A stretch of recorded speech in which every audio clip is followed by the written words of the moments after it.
Real estate here in Charleston is booming. Today, I talk one-on-one with one of the top realtors in the Charleston area, Owen Tyler with the Cassina Group, for this edition of Quintin's Close-Ups. And if you haven't already, subscribe to my YouTube channel and like Quintin's Close-Ups on Facebook. Owen Tyler, welcome to Quintin's Close-Ups.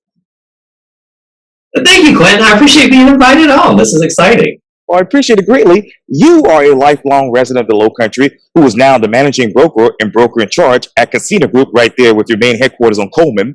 You also have many years of experience in obviously residential and commercial real estate. Who is Owen Tyler these days? I don't know.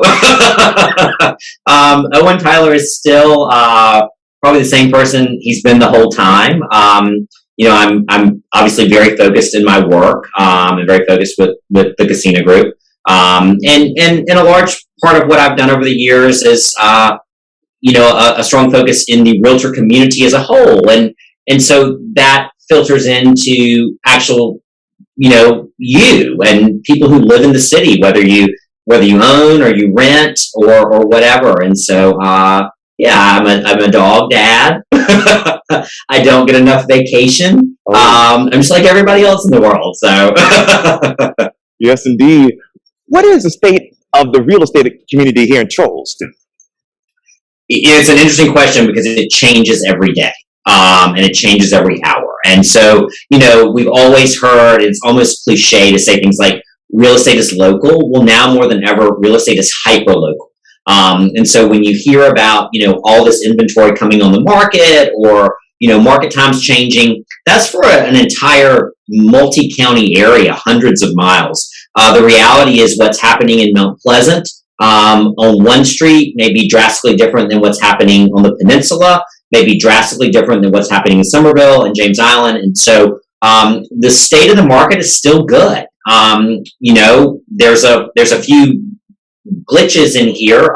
Prices are still increasing. We're something like 18% higher in median sales price this year than we were this time last year. You hear a lot about inventory is increasing, but as a whole, inventory's only increased 2%, which is nothing at the end of the day for the number of people who are looking for homes.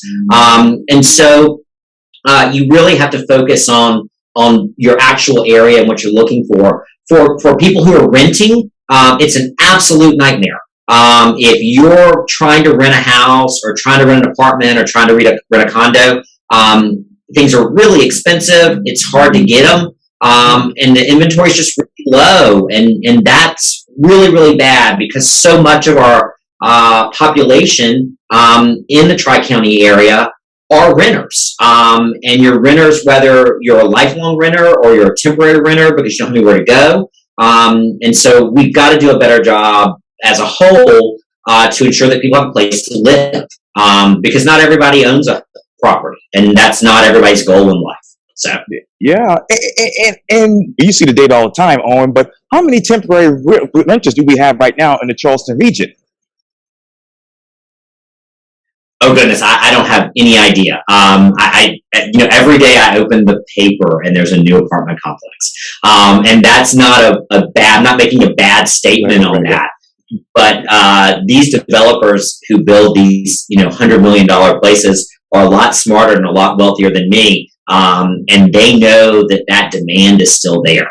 No one is going to go out and build these rental properties without knowing they're going to be rented.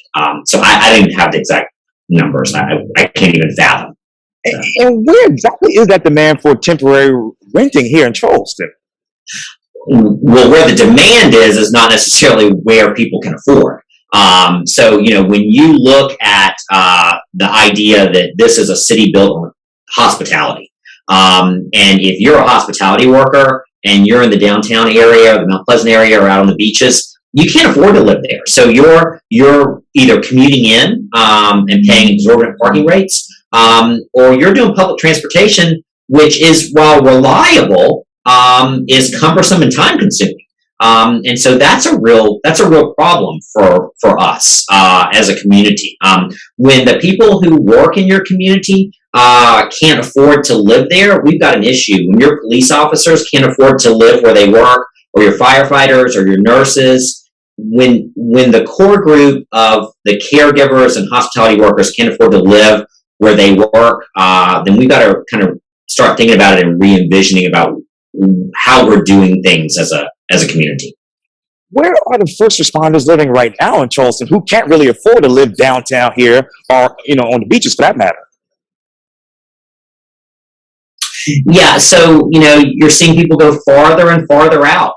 And, that we've created urban sprawl. And I don't know that we're going to end up like Charlotte and Atlanta with this huge amount of urban sprawl, but we've created these urban sprawls. We have unintentionally, due to escalating home prices, and again, you're 18% higher than you were this time last year. Even with interest rates higher than they were, all of these things going up and changing, even with 2% more in inventory, people are still moving further and further out into Berkeley and Dorchester County, further and further away. And even when you look at housing prices in the Ridgeville area, the Moncks Corner area, you're seeing these huge escalations of price. And it's just the demand is so strong. We just don't have enough housing. And I was just in Nashville a week ago for work, and boy, they're building like crazy out there. They are. They're building everywhere. I grew up in Mount Pleasant, and I jokingly say that Mount Pleasant will be blended into Georgetown within the next couple of years. And the only thing that's stopping is Francis Marion Forest. Right. That's exactly right. And how do you, Owen, as a realtor and a broker, help clients find their home of their choice and not a home of their choice based on their loans? Well, I mean, the two kind of go together. So I think one of the big things is that a consumer, a buyer who's looking, needs to really, really focus on what the priorities are. And so if you're someone who can't do a commute, then that needs to be your priority. But if you say, hey, I don't care about the commute, and a lot of people moving here are used to traffic. I mean, those of us who've grown up here talk about how horrible the traffic is. Yeah. We don't know anything about traffic. We're not from New Jersey. We're not from New York. We're not from Atlanta. We're not from Austin, Texas. We're not sitting for hours and hours in traffic, unless, of course, there's a wreck on every bridge in town, and they all seem to happen at the exact same time. It's just Murphy's Law, I guess. But as a consumer, you've got to weigh out what the priorities are. You either need a yard or you need no commute. And then hopefully we can blend that price together with those things. But it is not like hey, and I just want to say this, Quintin, it's interesting because no matter what your price point is, you always think if I only had X amount more. Right. That's how everybody feels. If your price point's $200,000, you say, if I only had $100,000 more. If your price point's $2 million, you say, if I only had $100,000 more. Everybody's in the same boat. You can't define somebody based on their income, and you don't know what's going on in their world, but everyone feels that same way. And that's the symptom of escalating market and pricing. And where do you see that market heading next, Owen? Well, I have a magic 8-ball over here to my left, and I can pull that up, and we can see what the magic 8-ball says. Interest rates will continue to, so most of your viewers are very familiar with how interest rates work. Prime is increasing. Our mortgage rates are influenced by prime. They're not based on prime. Prime sets an influencer on that. We can expect mortgage rates, to continue to fluctuate as they have. They're up, they're down, they're up, they're down. These rates are still historically low. I think in like 1985 and 89, we were at 11 or 12% for an interest rate. And so the real estate market didn't crumble then. The counter argument is, oh, well, houses were cheaper. Yes, houses were cheaper. Everything was cheaper, but people also made less money. And so people lived on less income. So probably statistically, they're probably very close in percentage of income spent on housing as it is today. So I think what we're going to see is a leveling off of appreciation. So not a decline in prices and not a decline in appreciation. but we just won't see an 18% increase in a matter of months. And what the market numbers are showing us today is that well-priced homes are selling. So when we look at the number of homes that are coming on the market as a whole, it is increased slightly. I don't call 2% a significant increase, but some people may call 2% a significant increase. Market time is actually down. So from this time last year, the number of days in the market has decreased. And the number of active properties is stabilizing. So we have there's this thing called absorption rate. We have, if we never got another property on the market today, we're about 1.2 months to sell every house on the market. Well, that's nothing. If we can dwindle out everything that we have in a month, then we don't have enough houses. And so I think you'll see a leveling off of appreciation. We've always been fortunate in the Charleston area to have high appreciation rates. I just don't know that an 18% appreciation in a matter of months is sustainable or is a good thing for our market. Now, how many homes are actually coming onto the market right now? How many homes are actually on the market right now? Probably around 2,000. And that's a multi-market area. So that would be Charleston, Dorchester, Berkeley County. You'd have properties in Colleton County in there. Yes. You'd have some Georgetown properties. You'd have some Orangeburg County properties.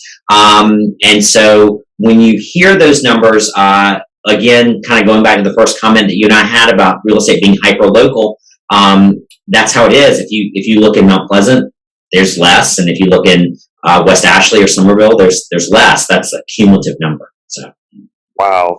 And when did real estate become hyperlocal here in Charleston, Owen? Well, it's always been very much related to zip code. So zip code has always played a focal point. Only recently, within the last couple of years, has it become very neighborhood oriented. I tell people kind of as a joke, it's about your census tract, but it really is kind of about your census tract. You really start to see people say, I want to live in this part of the city, or I want to live in this part of the town, depending on where they are. And so they become very focused on that. And so, you have areas that people say, oh, well, I'm in Somerville. And so this house 5 miles from me sold at this amount, so I want that as well. That doesn't necessarily, just because you're in that town limit, doesn't denote that you are going to get that value of your neighbor. So. Wow. And what are the typical values in these neighborhoods around Somerville and other parts of Dorchester County here in Charleston County? Yeah, so we're looking at 400,000 is an average number for in the entire MLS. Wow. And that's shocking for a lot of us. That's shocking to think that the median and the average sales price for the entire market has increased so dramatically, and that's an indicator of where everything's going. And where is the active property right now? Under rocks and holes. There's you're seeing some surplus inventory in parts of West Ashley. You're seeing, and not a lot, and you're seeing some surplus inventory in the Somerville and the Moncks Corner area. There are new home communities that are kind of starting to come online a little bit. So builders, during 2020, during COVID, and I guess we now all predate everything as pre-COVID and post-COVID. COVID did a lot of slowdown when we were all in quarantine. It stopped construction. Then we had embargoes with things like sitting out in the ocean and not being able to get enough supplies in. And so everything slowed from a construction standpoint. And so now we're seeing construction kind of catch up to some degree. Not completely, but you're able to get windows and you're able to get dishwashers and all those kind of things. And that for a while was a real struggle. You'd have a house almost done and not be able to do that. And so as you begin to see these new home communities kind of finish out their houses so that people can move in, And new home communities go where there's land. There's no land left on the peninsula. There's no land left in the majority of Mount Pleasant. There's not a lot of land left in West Ashley, and so you begin this urban sprawl. So I just tell people to think about 526 and envision going further out, and that's where you're going to see a lot of the new properties and new construction available. And you talk about urban sprawl. Does that mean Hollywood, Ravenel, on down McClellanville? It absolutely means those areas. Long Savannah, which is in the Ravenel, before you get to Ravenel, that's been on the docket for years. And I'm sure at some point we will see Long Savannah kind of come together. When you look at Owendale and McClellanville and all of those areas, again, the only thing that's stopping a massive amount of construction up there is the Francis Marion Forest. When you look at Monk's Corner, and you look at all the new construction and the new home communities in Monk's Corner, when you start looking at where you have Volvo being built, where Volvo's built, you're going to start creating that. You're seeing new home neighborhoods pop up in Orangeburg County and Holly Hill, South Carolina. When you start to see that, you are creating an urban sprawl. People moving to Holly Hill and buying homes in Holly Hill are not working in Holly Hill. You're seeing people who live in Mount Pleasant and work in Mount Pleasant saying, hey, I can't afford to buy in Mount Pleasant. And so they're buying in Georgetown. And they're commuting into Mount Pleasant and Charleston on a daily basis, or doing virtual work and coming in every couple of days. So all of those things are playing a role. And that urban sprawl creates a migration of population. It moves skilled workers out of our area where housing prices are more achievable, not necessarily better, but achievable. And so, as a community, we have to look at all of that. Unfortunately for us, and fortunately, frankly, because we're a free market, the sales price of a house is what someone's willing to pay for it. If a property is overpriced, it will sit. Overpriced properties are still sitting today. Well-priced properties sell within 14 days. The average this time last year was 18. So a well-priced property is still a hot commodity. Now, Owen, how many overpriced properties are still sitting in Charleston County today? Oh my God, I have no idea. Not many. Based on the number of active things we have on the market, there aren't many properties that are considered overpriced. If you want to buy a house, you should make an offer. And it's not my determination of what's overpriced or your determination of what's overpriced. The market determines what's overpriced. And if you're not having showings, or if you're having a lot of showings but no offers, it's a pretty good indicator that there's something wrong with your price. Now, I know we can't speak for the market, but where are the overpriced, homes in the market? I don't think they're anywhere in particular. I think that sometimes sellers are the last people to realize that there's a market change. And so, we all read the paper, we all watch the news, we all know a realtor. There's a lot of realtors in the Tri-County area. We all know at least one realtor. I have multiple in my family, so they're everywhere. And so what happens is that we hear all of this and we don't think about the reality of our house. It's kind of like I look in the mirror and, I see a hot 23-year-old, and that is not what the rest of the world sees. So we do the same thing with our house. We look at our house and we see this. We need that third party to kind of come in. So I don't think you can say that one area is too hot and one area is overpriced or one area is underpriced. I always kind of laugh because, you always hear those people who think that they have just discovered Charleston. Like nobody knew Charleston was here. They've just come in from Nashville or Chicago, and what a great place that they found, and they've discovered it, and they're going to steal all the property. And it's like, man, you should have discovered us in the 80s, right. Or the early 90s. We have been discovered.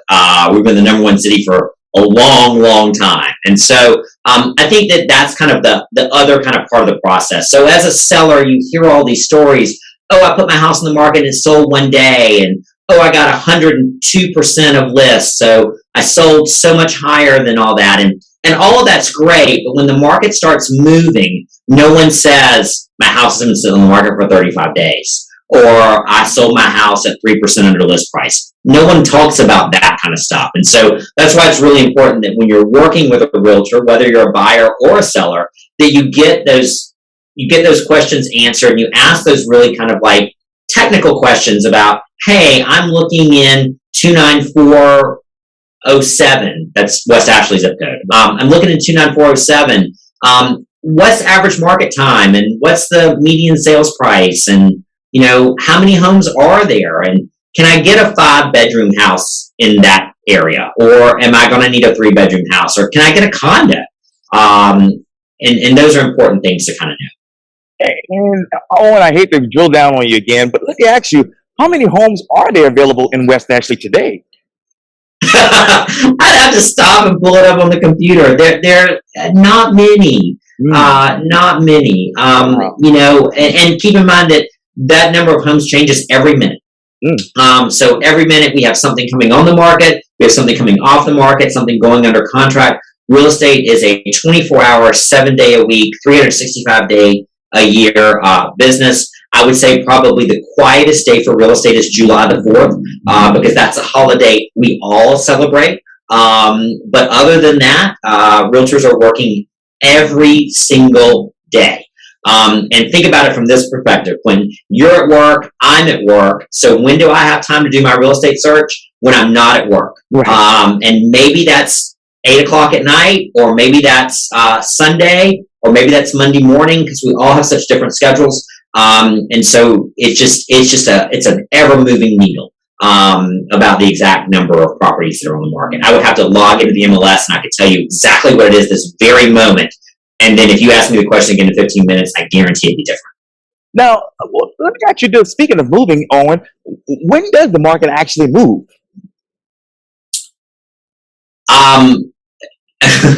The market, that's an excellent question. I don't know. The market is based on a lot of different things. There's rumblings of inflation. And so, I know I was in the grocery store the other day. Everybody likes to talk about gas. Let's don't talk about gas. I was in the grocery store the other day. Things are more expensive than they were before. The things that I have normally bought might be $1 more or 50 cents more. That doesn't sound like a lot, but at the end of the day, when you're buying on a regular basis, that's inflation. And so, you've got inflation, you've got world events. It does feel like we're in a lot of turmoil at an international standpoint. There's a lot of different things going on. There's our relationship with Russia, there's Ukraine, our relationship with China. All of those things impact consumer confidence. When consumer confidence is impacted, real estate's impacted. If you're not feeling secure in your job, and you're not feeling insecure in your job because your employer is making cuts, because your employer is worried about inflation or whatever, if you are retiring and the stock market is fluctuating a lot and you're not sure about the income in your 401k, all of those things are going to impact consumer confidence, and that's going to create a real estate market move. On the same token, if things level off and things smooth off, real estate will take off overnight. And we saw that in 2020. We saw a complete shutdown of the entire country for a couple of months. And then we saw what is being termed a great migration, where people leave the cities and move to a more open area, if you will. I know that we consider the city of Charleston to be a city, but it's not a city on the scale of Los Angeles or Charlotte or that size-wise, of New York or Newark, New Jersey. Realtors had no idea that when we came into COVID, that the market would just accelerate from a real estate standpoint. But you had all these people wanting to move here. And so what that did is that created that. And so that's a great example of how things go really, really quick. And it's the same way, with our current state, about how things start to level off with consumer confidence being shaken a little bit. I wouldn't say rocked. I would say consumer confidence is shaking, because we're still selling a lot of property in the Charleston area. A lot of people want to live here.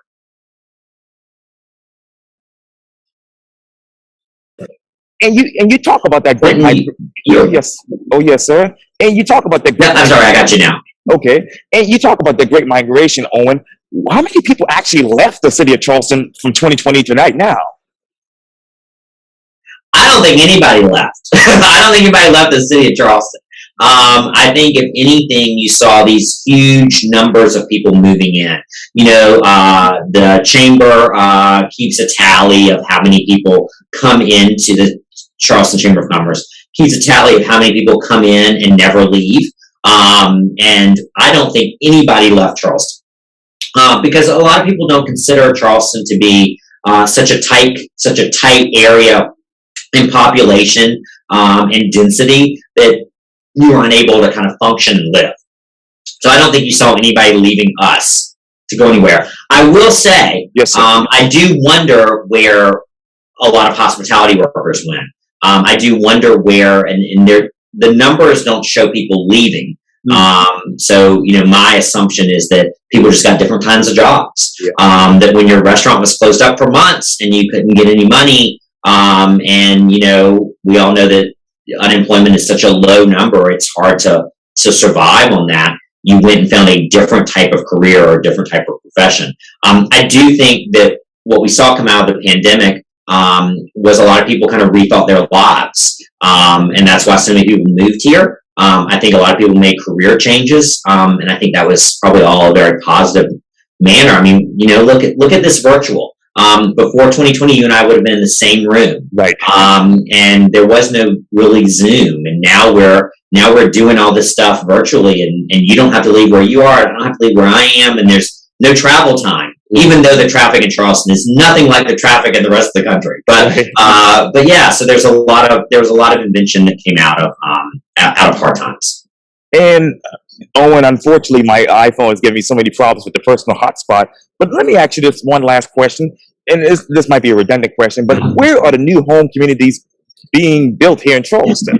Yeah, so you're seeing a lot of new construction out on Johns Island, and that's always been a hot spot for that. There's so much land on Johns Island available. You're seeing a lot of new construction in Ridgeville, Somerville, Lincolnville, Monk's Corner area.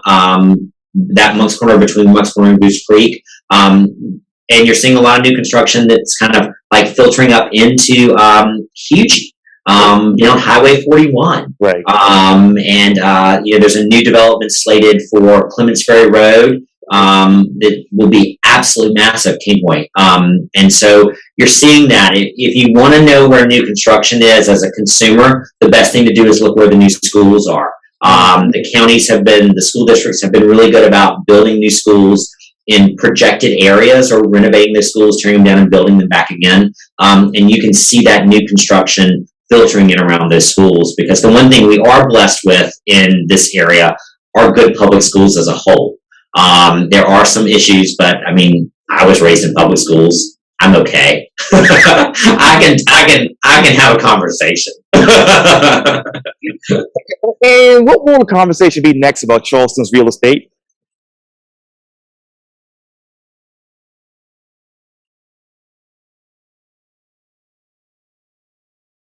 Can you repeat the question one more time, Quintin? I'm sorry. Yeah. What was the question one more time? And what will be the conversation about Charleston's real estate? Yeah, so I think the next time you and I talk, we will say appreciation has leveled off, that things are still selling really, really fast, that we're still seeing a lot of people come into town. I don't think the conversation will be drastically different than what we're having now. I think that Charleston is a great place to live.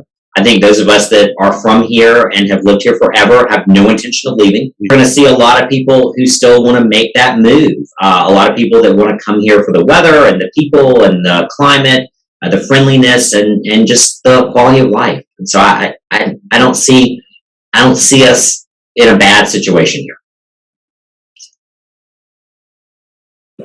And thank you so much for dealing with me with all of these technical difficulties. But the next time I do an interview with you, I hope. Oh, you're fine. That's Listen, it's because it's a pretty day. Why would our phones and internet work on a pretty day? We shouldn't be working. Yeah, we should be going to the beach. We should be going to the beach. There you go.